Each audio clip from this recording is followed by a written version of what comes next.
मैं शशि सिंह, प्रकाश विद्या मंदिर inter college Mahmudabad Sitapur. आज मैं आप सबको सत्ता के वैकल्पिक केंद्रों के बारे में पढ़ाऊंगी। सत्ता के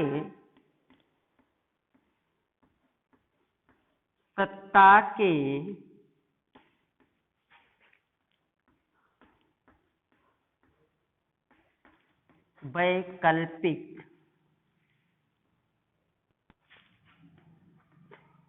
केंद्र।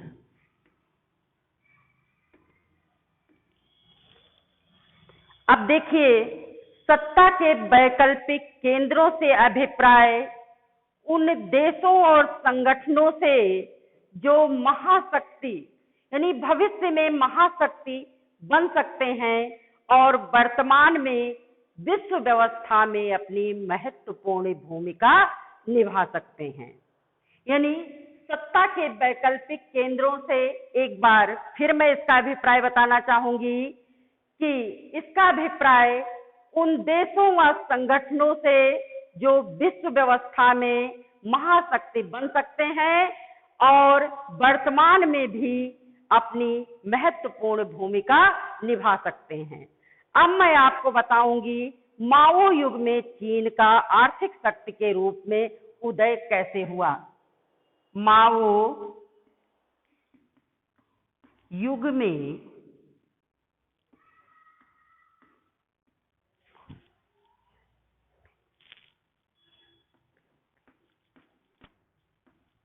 चीन का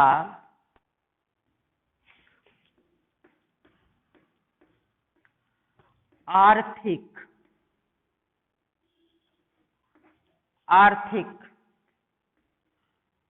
शक्ति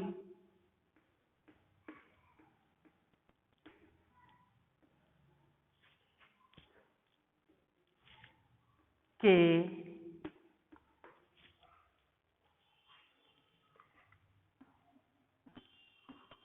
रूप में उदय।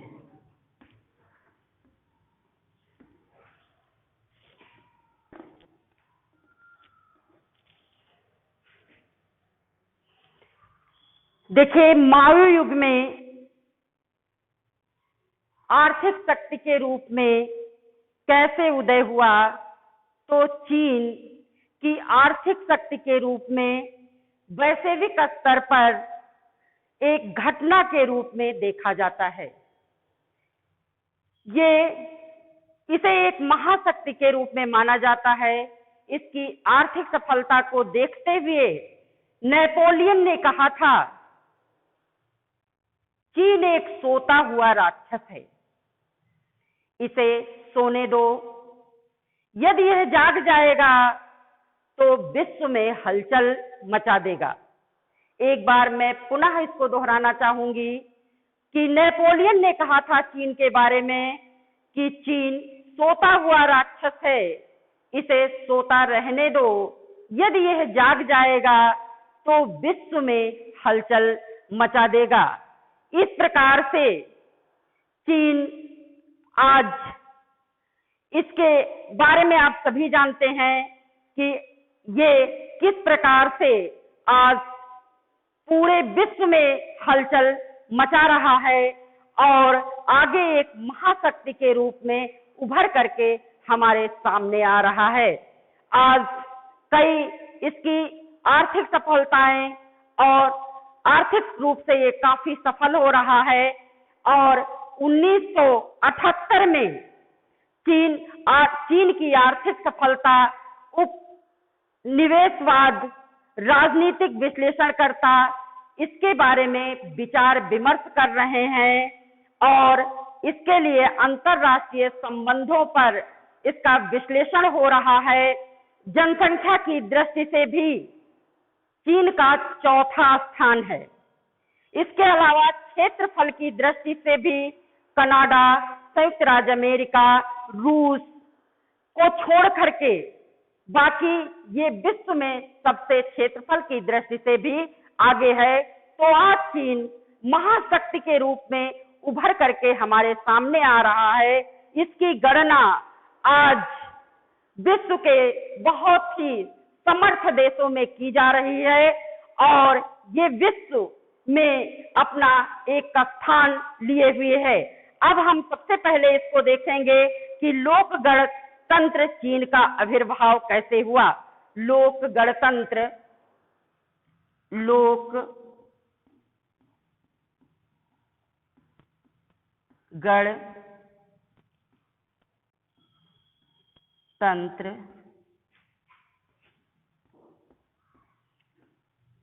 चीन का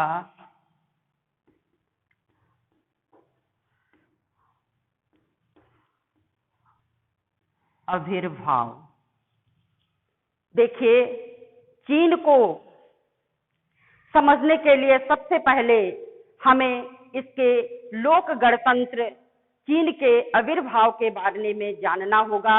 1840 के अफीम युद्ध के बाद ब्रिटिश ने जिस गन बोट डिप्लोमेसी युद्ध के बाद घोषित किया, डिप्लोमेसी का चीनियों में एक नीति की स्थापना की।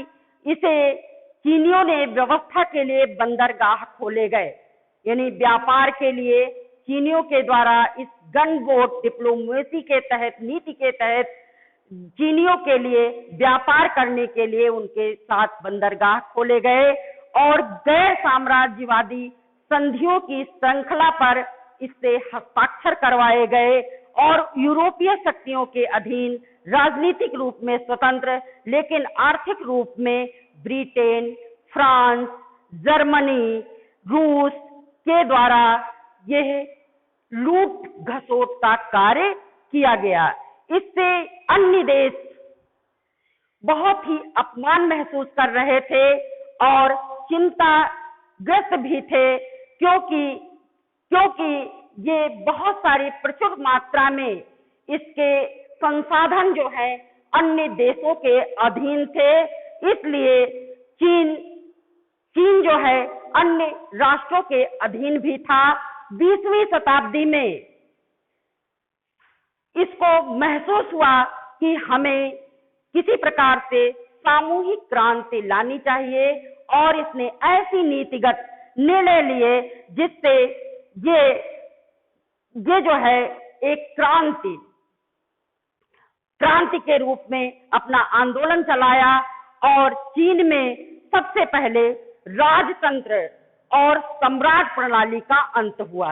यानी चीन ने सबसे पहले जो है राजतंत्र प्रणाली और सम्राट प्रणाली का अंत किया। इसके फलस्वरूप साम्यवादी नेतृत्व का अंत हुआ और फलस्वरूप साम्यवादी नीति का आंदोलन हुआ और इस प्रकार से एक नेतृत्व किया गया, माओ जेडोंग ने किया। यानी इसका नेतृत्व किसने किया? माओ जेडोंग ने किया। तो इस प्रकार से इसके द्वारा कृषि क्रांति आई, यानी चीन में कृषि क्रांति आई और इस क्रांति के द्वारा ही वहां पर बहुत आर्थिक विकास हुआ, जिससे चीन बहुत ही आविर्भाव गति से आगे बढ़ता रहा। चीन को जानने के लिए इसके आर्थिक रूप से और राजनीतिक रूप से कैसे ये विकास कर रहा था, इसके बारे में हमको जानना बहुत ही आवश्यक था। 1949 में माओ जेडोंग के द्वारा कृषि क्रांति जब आई तो इसने एक आंदोलन के रूप में अपना निर्णय लिया और 1972 में अंतरराष्ट्रीय स्तर पर जो है इसकी एक पैठ बनी, जिसके नीतिगत निर्णय लिए गए और 1972 में आर्थिक रूप से ये मजबूत हुआ। लेकिन राजनीतिक रूप से तो ये स्वतंत्र था चीन, लेकिन आर्थिक और सामाजिक रूप से बहुत ही ये दबा हुआ था। इस प्रकार से 1973 में जाकर के चीन ने फिर अपना आंदोलन प्रधानमंत्री के नेतृत्व में चाओ एन लाई के माध्यम से किया और 1970 में के दशक में चीनी शासन के द्वारा बहुत ही नीतिगत निर्णय इसने लिए, जिससे चीन की अब अर्थव्यवस्था में काफी सुधार आया और वहां की अर्थव्यवस्था को काफी मजबूती मिली। संपूर्ण अर्थव्यवस्था की भूमिका चीन ने अपनी नीतियों में परिवर्तन करके 1972 में अमेरिका के साथ आर्थिक संबंध कायम किए। इसके बाद 1973 में चीन के प्रधानमंत्री चाउ एन-लाई ने उद्योगों एवं कृषि, विज्ञान, प्रौद्योगिकी के क्षेत्र में 4 प्रस्ताव रखे। इन प्रस्तावों को रखा भी और लागू भी किया। इस प्रकार से काफी आर्थिक सुधार आया और खुले द्वार की नीति की घोषणा हुई।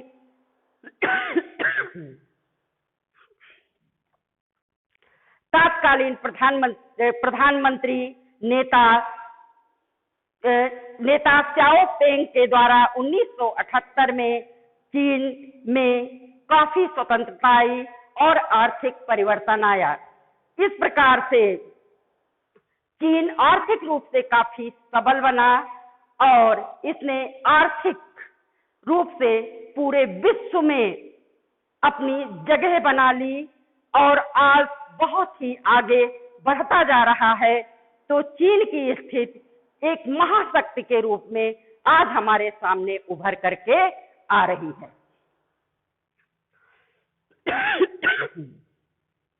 अब देखिए, मैं आपको पुनः इसके बारे में थोड़ा सा बताना चाहूंगी कि सत्ता के वैकल्पिक केंद्र कौन कौन से हैं। तो सत्ता के वैकल्पिक केंद्रों से अभिप्राय उन देशों और संगठनों से लिया जाता है जो भविष्य में महाशक्ति के रूप में उभर सकते हैं और वर्तमान में विश्व व्यवस्था में कायम रह सकते हैं, अपना कार्य, अपनी भूमिका अदा कर सकते हैं। अब देखिए, माओ युग में चीन का आर्थिक शक्ति के रूप में उदय कैसे हुआ। तो इस काल को 1949 से लेकर के 1977 तक का काल माना जाता है। ये एक वैश्विक नीति के तहत इसका आज महाशक्ति के रूप में हमारे सामने उभर करके आ रहा है। और इसके बारे में नेपोलियन ने कहा था कि चीन सोता हुआ राक्षस है, इसे सोता रहने दो, यदि यह जाग जाएगा तो विश्व में प्रलय मचा देगा। इस प्रकार से माओ युग में चीन की आर्थिक शक्ति के रूप में जो उदय हुआ, नेपोलियन इतना विद्वान था कि वो पहले से जानता था कि कैसे चीन आगे बढ़ सकता है और कैसे आर्थिक रूप से सबल हो सकता है, और जिस दिन ये सबल हो जाएगा कैसे ये आतंक फैला देगा और सभी देशों को अपने कब्जे में करने की कोशिश करेगा। इस प्रकार से अब मैं पुनः बताना चाहूंगी, लोक गणतंत्र चीन का आविर्भाव तो 1840 में अफ्रीका यानी अमेरिका युद्ध के बाद ब्रिटिश में गन वोट प्रणाली का नीति का डिप्लोमेसी, गन वोट डिप्लोमेसी की का आविर्भाव हुआ, नीति का आविर्भाव हुआ, जिसके लिए बंदरगाह खोले गए और नीति पूर्ण श्रृंखला पर हस्ताक्षर करवाए गए। यूरोपीय शक्तियों के अधीन इसको किया गया और जैसे राजनीतिक रूप से तो यह स्वतंत्र था, लेकिन आर्थिक रूप से ब्रिटेन, फ्रांस, जर्मनी, रूस के अधीन रहा। ये हमारे अन्य देशों के लिए अपमानजनक भी था और बहुत ही चिंता का विषय था। इस प्रकार से जब चीन फिर इसने सोचा और 20वीं शताब्दी में जाकर के इसने एक आंदोलन का रूप धारण किया और कृषि के क्षेत्र में काफी विकास किया। आंदोलन स्थापित किया। इस प्रकार से नीतिगत निर्णय लेकर के आर्थिक रूप में काफी सबल रहा। अब हम आ जाते हैं कि चीन कैसे 1970 के दशक में चीनी शासन के द्वारा बहुत ही नीतिगत निर्णय लेकर के और इसकी अर्थव्यवस्था में मजबूत करने में अपना योगदान किया और चीन ने अपनी नीतियों में परिवर्तन करके 1972 में अमेरिका के साथ जो राजनीतिक आर्थिक रूप संबंध कायम किए, उसी के तहत 1973 में चीन के प्रधानमंत्री चाउ एन लाई ने उद्योगों, सेना, कृषि व प्रौद्योगिकी के क्षेत्र में 4 प्रस्ताव रखे और उनको लागू भी किया। इसी के द्वारा ही चीन में आर्थिक सुधारों के साथ खुले द्वार की नीति अपनाई गई और इसकी घोषणा वहां के तत्कालीन नेता स्याओ पेंग के द्वारा 1978 में की गई। इस प्रकार से चीन काफी स्वतंत्र रहा और अपनी आर्थिक स्वतंत्रता के तहत यह काफी मजबूत हुआ और आज माओ युग में चीन का आर्थिक शक्ति के रूप में उदय माना जाता है।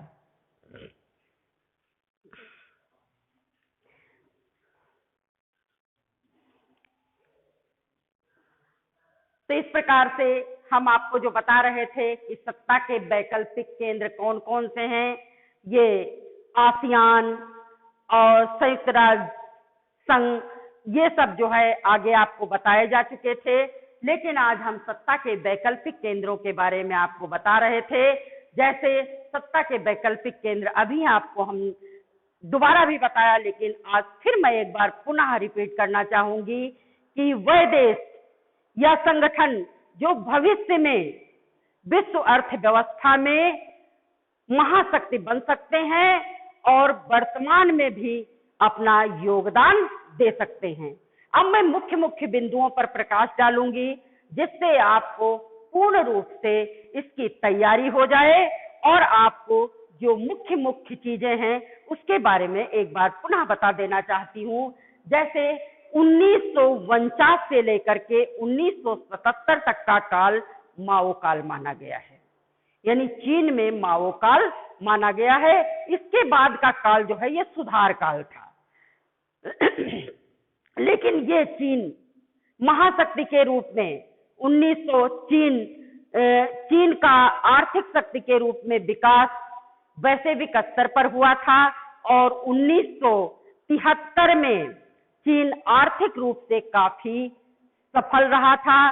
राजनीतिक रूप से यह स्वतंत्र नहीं था और लेकिन आर्थिक रूप से काफी स्वतंत्र था और अंतरराष्ट्रीय संबंध के काफी मजबूत थे। इसके बारे में नेपोलियन ने बहुत ही पहले कह दिया था कि ये जानता था नेपोलियन कि चीन बहुत ही सशक्त है और एक दिन यह बहुत आगे बढ़ जाएगा।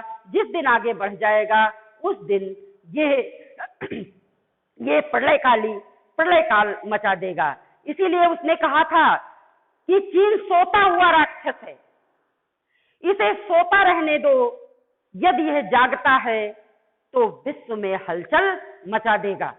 तो इस प्रकार से नेपोलियन का यह कथन आज विश्व भर में इसका आकलन किया जा सकता है।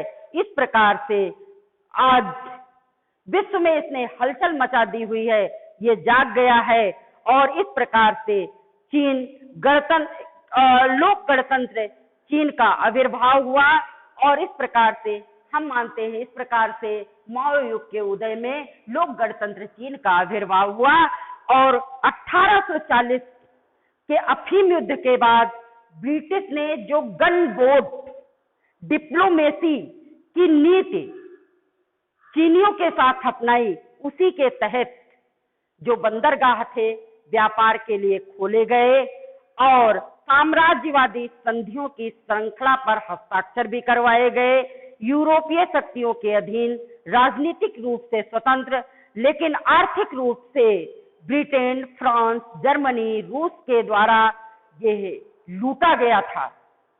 यानी इसके पास प्रचुर मात्रा में संसाधन थे जो जिस देशों के अधीन था ये लूट रहे थे। इस प्रकार अन्य देशों के लिए ये बहुत ही चिंताजनक था और इसके साथ अपमानजनक भी माना गया। और 20वीं शताब्दी में जाकर के चीन जागा और उसने निर्णय लिया कि राजतंत्र और सम्राट प्रणाली का भी इसने अंत कर दिया, जिसके फलस्वरूप साम्यवादी इसका नेतृत्व माओ जेडोंग ने किया। साम्यवादी नेता माओ जेडोंग ने किया था, जो यह कृषि क्रांति के रूप में उन्होंने नेतृत्व किया और एक कृषि क्रांति आई जिससे चीन काफी सफल रहा। इसके तहत ही इसका यह रणनीति 1949 में स्वतंत्र हुआ। यानी इस युग का अंत कब हुआ? 1949 में। और 1970 के दशक में चीनी शासन के द्वारा बहुत ही नीतिगत निर्णय लिए गए। यानी मैं आपको पुनः ये बता रही हूं कि चीन के द्वारा कौन से नीतिगत निर्णय लिए गए जिससे चीन की अर्थव्यवस्था में काफी सुधार आया, मजबूत करने में महत्वपूर्ण भूमिका निभाई। चीन ने अपनी नीतियों में परिवर्तन करके 1972 में अमेरिका के साथ आर्थिक संबंध कायम कर लिए और 1973 में चीन के प्रधानमंत्री चाउ एनलाई ने उद्योगों और सेना, कृषि, प्रौद्योगिकी के क्षेत्र में 4 ऐसे प्रस्ताव रखे और उनको लागू भी किया। इस प्रकार से चीन में आर्थिक सुधार आया और उसने एक नीति अपनाई, यानी खुले द्वार की नीति। खुले द्वार की नीति की घोषणा करने का तात्पर्य था कि जो भी यहाँ पर आए, जो भी विदेशी आए, वो अपना पैसा लगाएं और व्यापारिक संबंध बनाएं, जिससे अपना पैसा निवेश करें और चीन को काफी आगे मजबूती प्रदान करें। इसी प्रकार चीन में खेती के निजीकरण को भी 1982 में स्वीकार कर लिया गया। यानी खेती के निजीकरण को 1982 में स्वीकार किया गया तथा इसी क्रम में आगे बढ़ते हुए 1998 में उद्योगों के निजीकरण की प्रक्रिया को भी आगे बढ़ाया गया और नई आर्थिक नीतियों ने चीन की अर्थव्यवस्था को मजबूत करने में काफी महत्वपूर्ण भूमिका अदा की। आज उन प्रतिबंधों को भी हटा दिया गया है जो विदेशी नागरिकों के मार्ग में बाधक थे। इस प्रकार से चीन आर्थिक रूप से काफी मजबूत होता जा रहा है।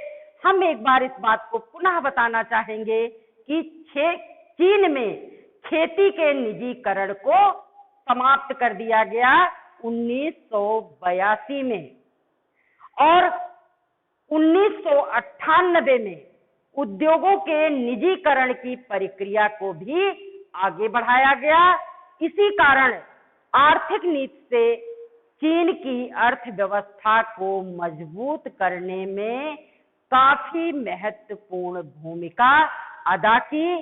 इसके अलावा जो प्रतिबंध लगे हुए थे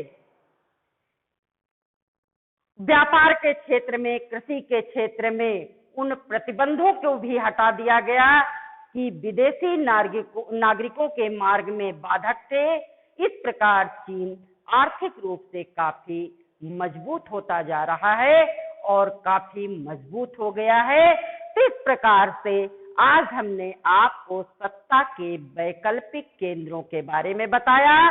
माओ युग में चीन का आर्थिक शक्ति के रूप में कैसे विकास हुआ, किस प्रकार से लोक गणतंत्र चीन का आविर्भाव हुआ, चीन में खेती के निजीकरण से और जो प्रतिबंध थे इनको हटाने से जब विदेशी वहां पर व्यापार करने के लिए आए और जो उनके मार्ग में बाधक थे, तो इससे चीन को काफी फायदा मिला। तो इस प्रकार से नेपोलियन की यह उक्ति अक्षरशः सही हुई। उसने जो कहा था, बहुत पहले चीन के बारे में कह दिया था कि चीन एक सोता हुआ राक्षस है, इसको सोते रहने दो। यदि यह जाग जाएगा तो विश्व में उथल पुथल मचा देगा। आज चीन की स्थिति बिल्कुल स्पष्ट है कि आज वो आर्थिक रूप से, राजनीतिक रूप से, सामाजिक रूप से काफी सक्षम हो गया है, सबल हो गया है। इसलिए आज वो सारे देशों को अपने कब्जे में करना चाह रहा है, तो मजबूती का वो फायदा उठा रहा है और प्रलय काल की स्थिति आज दिखाई दे रही है। तो हम कह सकते हैं कि नेपोलियन का यह वाक्य बहुत ही सही है। आज जो भी विदेशी वहां पर अपना पैसा निवेश कर रहे हैं, उसके आधार पर वो अपना व्यापार आगे बढ़ा रहे हैं और चीन को काफी मजबूती प्रदान करते जा रहे हैं। इस प्रकार से आज चीन सक्षम देशों की तुलना में काफी आगे बढ़ता जा रहा है और आज सबको डराने की भी कोशिश कर रहा है कि महाशक्ति के रूप में उभर करके चीन अपना वर्चस्व स्थापित करने की कोशिश कर रहा है। इस प्रकार माओ युग की शुरुआत 1949 से लेकर के 1977 तक का काल माना जाता है और इस प्रकार से चीन की सबलता काफी बढ़ती जा रही है।